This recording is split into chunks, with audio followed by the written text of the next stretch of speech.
Le journal de 7h sur Europe 1, Christophe Lamar. Bonjour Christophe. Bonjour Dimitri, bonjour à tous. L'affaire prend une telle ampleur que la ministre de l'Éducation est venue elle-même sur place hier, Nicole Belloubet, au soutien des enseignants du lycée Maurice Ravel à Paris et de son proviseur. À 6 mois de la retraite, il est pris dans la tempête pour avoir demandé à une élève de BTS de retirer son voile. Depuis, il est menacé de mort sur Internet. Louise Salé. Une rumeur qui enfle et des menaces de mort sur fond de remise en cause de la laïcité. Ce scénario rappelle tristement celui qui a précédé l'assassinat de Samuel Paty.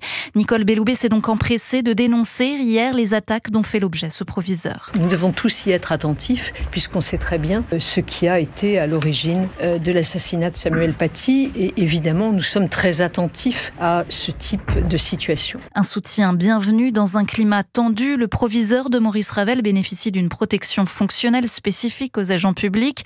D'autres chefs d'établissement ne cachent pas leurs inquiétudes, comme Kamel Haït Bouali, secrétaire académique du syndicat SGEN-CFDT. Nous sommes tous sous le choc qu'un collègue chef d'établissement puisse se faire menacer pour simplement appliquer des principes de laïcité. La charge émotionnelle est énorme, parce qu'on se dit que ça peut arriver à n'importe qui. Donc nous ne sommes pas à l'abri. Il a co-organisé lundi une manifestation qui a rassemblé près de 160 chefs d'établissement à Paris en soutien au proviseur du lycée Maurice Ravel. Louise Salé, spécialiste éducation à Europe 1. On connaît le plan de sécurisation de la cérémonie d'ouverture des Jeux Olympiques. Alors elle aura bien lieu sur la scène, mais il n'y en aura pas pour tout le monde. La jauge a rétréci sur l'hôtel de la sécurité. 326 000 spectateurs maximum.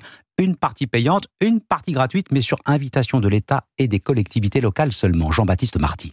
104 000 places en bas des quais, payantes, vendues par le comité d'organisation. 222 000 en haut, gratuites cette fois-ci, mais sur inscription auprès de certaines collectivités d'Île-de-France. L'identité de chaque spectateur inscrit sera vérifiée auprès des services de police en amont par un criblage. Comprenez une vérification des antécédents judiciaires pour prévenir toute menace. Un code QR sera ensuite délivré à chaque spectateur. Il devra être présenté aux forces de l'ordre pour passer les contrôles d'accès. Un périmètre sera d'ailleurs établi quelques jours avant l'événement pour contrôler chaque passant. Pour cela, 45 000 forces de l'ordre seront présentes ce soir-là, auxquelles il faut ajouter les 2000 policiers municipaux et les 2500 renforts de pays étrangers, soit au total environ 50 000 forces de l'ordre mobilisées. Un dispositif qui peut encore évoluer selon Gérald Darmanin. Le ministre de l'Intérieur n'exclut pas une diminution de cette jauge de spectateurs en cas d'événement majeur avant les Jeux Olympiques. Jean-Baptiste Marty du service police-justice d'Europe 1 et parmi les autres mesures de sécurité, le jour de la cérémonie, citons la fermeture de l'espace aérien entre 19h et minuit dans un rayon de 150 km autour de Paris. Et pendant ce temps, la droite est vent debout contre l'affiche des Jeux. La polémique se prolonge. Affiche réalisée par le dessinateur Hugo Gattoni. Pas de drapeau français, la croix du Dôme des Invalides a disparu alors qu'elle existe bel et bien dans la réalité. Quelle est l'explication, Jacques Serret ? Eh bien, le comité d'organisation des Jeux Olympiques, le COJO, a laissé libre cours à l'imagination d'Hugo Gattoni et cet illustrateur parisien dit ne pas vouloir représenter les objets ou bâtiments de manière conforme. Je les évoque tels qu'ils m'apparaissent à l'esprit et sans arrière-pensée, explique-t-il, après avoir consacré plus de 2000 heures de travail à ces affiches. Mais la liberté de création de l'artiste a ses limites et c'est le code des Jeux Olympiques qui les fixe. L'absence de drapeau tricolore résulte de considérations sportives. Aucune nationalité ne doit être favorisée. Que ce soit à Tokyo, à Rio ou à Londres ces dernières années, aucun drapeau n'a pris place sur les précédentes affiches des JO. L'absence de croix peut aussi trouver son explication dans la charte des Olympiades qui proscrit, je cite, toute démonstration ou propagande politique, religieuse ou raciale. Une règle toutefois loin d'être systématiquement appliquée. Faut-il y voir donc une volonté politique ? Emmanuel Macron, qui suit de très près la préparation de l'événement, n'est pas intervenu, assure son entourage. Jacques Serret du service politique d'Europe 1. L'État ne doit pas devenir une pompe à fric. La déclaration choc du ministre de l'économie ce matin dans les colonnes du journal Le Monde. Et ce n'est pas la seule. Les 10 milliards d'euros d'économies engagées, sans doute insuffisants. Bruno Le Maire annonce d'autres étapes à venir. Ça passera peut-être par un budget rectificatif à l'été. Autre annonce, la suppression de tous les CERFA d'ici 2030. On parle ici des formulaires administratifs. L'actualité à l'étranger dominée par le Super Tuesday aux États-Unis. La course à l'investiture chez démocrates et républicains. Première information, Donald Trump manque le grand chelem d'un rien. L'ex-président remporte 12 États sur 15, un seul pour sa rivale Nikki Haley. Dans le camp démocrate, Joe Biden fait également la course en tête. Le remake du duel de la présidentielle 2020 se dessine. On en reparle dans le journal de 8h. Et nous prenons la direction direction de l'État du Texas où Donald Trump est déclaré vainqueur. Alors là, sans surprise et pour cause. Ah ben oui, l'ex-président fait de la lutte contre le wokisme et le politiquement correct l'une de ses priorités.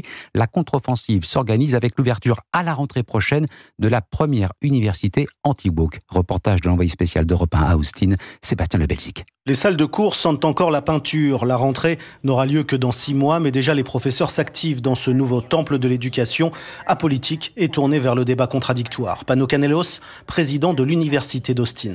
Tout est trop politique maintenant.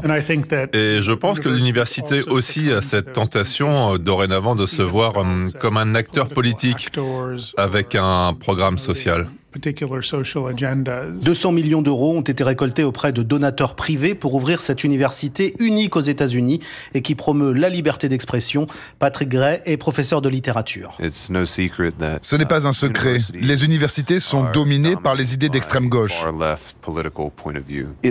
Dans ce moment historique, il y a un programme politique connu sous le nom de woke que certains, de façon très zélée, veulent imposer aux étudiants. Pour lui, l'université américaine traverse une révolution culturelle.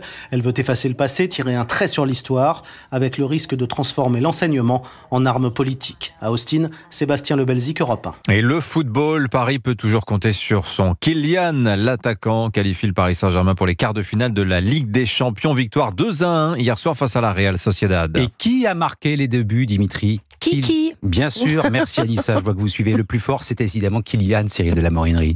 Oui, c'est un Kylian Mbappé étincelant qui a douché les espoirs des joueurs basques.